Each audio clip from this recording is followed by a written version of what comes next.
নমস্কাৰ বন্ধু বান্ধৱীসকল, future focus Assam YouTube চেনেলটোৰ অন্য এটা অতি গুৰুত্বপূৰ্ণ ভিডিঅ'লৈ মই মনোৰঞ্জন হাজৰিকাই আপোনালোক সকলোকে স্বাগতম জনালোঁ।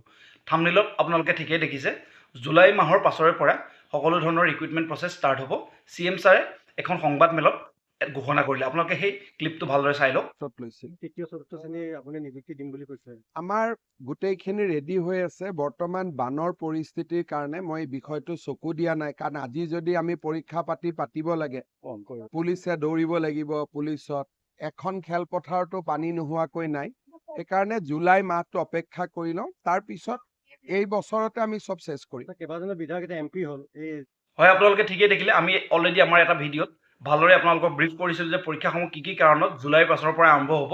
আপোনালোক বা কিছুমান বন্ধু বান্ধৱীকে ভাবিছিলে বা ডাউট আছিলে যে পৰীক্ষাসমূহ আমি কোৱা সময়তে ষ্টাৰ্ট হ'ব নে নহয়। গতিকে সেইটো সত্যতা প্ৰমাণিত হ'ল যে CM ছাৰে অলৰেডি এই সংবাদমেলত ঘোষণা কৰিলে যে কি প্ৰব্লেমৰ বা কি ইছ্যুৰ কাৰণে, বানপানী ইছ্যুৰ কাৰণে এই ফিল্ডসমূহ, গ্ৰাউণ্ডসমূহ সম্পূৰ্ণৰূপে বানপানীৰ কবলত আছে। গতিকে বানপানী শেষ হোৱাৰ লগে লগে, বানপানী ইছ্যুটো অসমত শেষ হোৱাৰ লগে লগে, অৰ্থাৎ আগষ্টৰ পৰা, জুলাই শেষৰ পৰা বা আগষ্টৰ পৰা এই প্ৰচেছটো সম্পূৰ্ণ কৰিব। সকলো ধৰণৰ বস্তু ৰেডি হৈ আছে।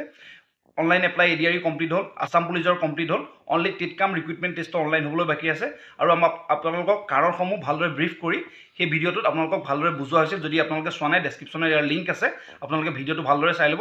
গতিকে এতিয়া ৰেষ্ট কৰিবৰ বাবে কোনো সময় নাই। আপোনালোকে আজিৰ পৰাই বা যদি এতিয়ালৈকে প্ৰিপেৰেশ্যন কৰা নাই, আপোনালোকে প্ৰিপেৰেশ্যন কৰিবলৈ ষ্টাৰ্ট কৰি দিয়ক।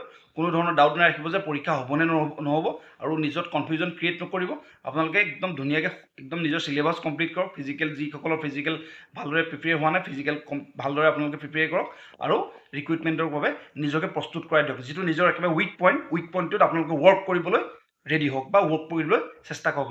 এদিনো আপোনালোকে ৱেষ্ট নকৰিব, অকণো সময় ৱেষ্ট নকৰিব। যদি চৰকাৰী চাকৰি এটা ঘৰখনত লাগে, গতিকে নিজক একদম নিজৰ কাৰণে সময় দিয়ক আৰু একদম হাৰ্ড ৱৰ্ক কৰক। ঠিকে আছেনে? কথাখিনি ক্লিয়াৰ হ'ল আৰু CM ছাৰৰ কথাখিনিৰ পৰা আপোনালোকে এই কথাটো সত্যতা প্ৰমাণিত হ'ল।